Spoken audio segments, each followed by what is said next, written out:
Welcome to our channel. Ayan. So, di ba napakaganda naman talaga ng dagat at mga isla ng Palawan. By the way, ang sinakyan namin dyan ay St. Francis Xavier ng To Go Travel. At ngayon gusto na ipakita sa inyo ang sulit at magagandang accommodation nitong Xavier na barko. Unahin muna natin ang cabin for 4. So, ito yung kanilang bathroom. Ayan, may shower, may toilet.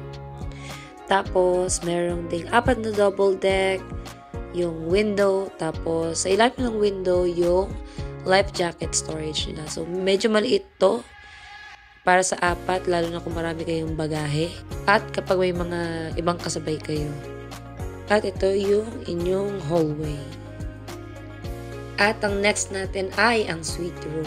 So, dito expected mo naman mas malaki siya at very spacious. So, ayan, may table and chair, may vanity mirror and chair, yung vent niya for the air conditioning, and yung view from the window, at meron siyang cabinet. So, if you're going to get your accommodation, I just suggest to at least get yung cabin for 4. Or kung mayroong business class for 6, pero depende yan sa barko. Yun lang, kapag ka business class for 6 kasi, tsaka yung mga lower accommodation, walang kumot.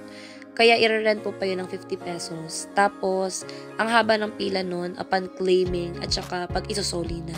Kaya kung may extra lang din na kayo, might as well get yung cabin for 4. Cabin for 4 kasi naka-Horizon Cafe na. So, maayos yung food, lesser yung tao. At saka syempre mas komportable kayo doon. Alam ko yung business class for 6 kasi nasa Island Fiesta yung food nila. So maraming tao doon. Ang haba lagi ng pila. Tapos limited yung choices ng food. At ang ating last room na itutour ay ang ating state room. Pagpasok mo, ayan yung kanilang bathroom. Almost the same size with cabin for 4, suite room. Magkakapareho lang. So ayan yung view mo. Medyo malaki yung bintana. 2 bed na parang single ang size. Ayan yung vent for AC, may personal ref, may TV, wala namang cable yan. Yung vanity mirror, tapos ayan yung kanyang cabinet. Punta naman tayo sa ating lobby or yung parang receiving area nila. Normally, pag akyat mo dito, maraming tao dito. May mga nag-charge, may nakaupo dyan, inaantay na umalis yung barko. Yung hagdan na yon is papuntang roof deck or papunta sa ibang accommodation. So, si Xavier, medyo mataas siya. Mahirap siyang akyatin. Naawa nga ako sa mga porters dito, lalo na pag mabibigat yung mga bagahe nyo.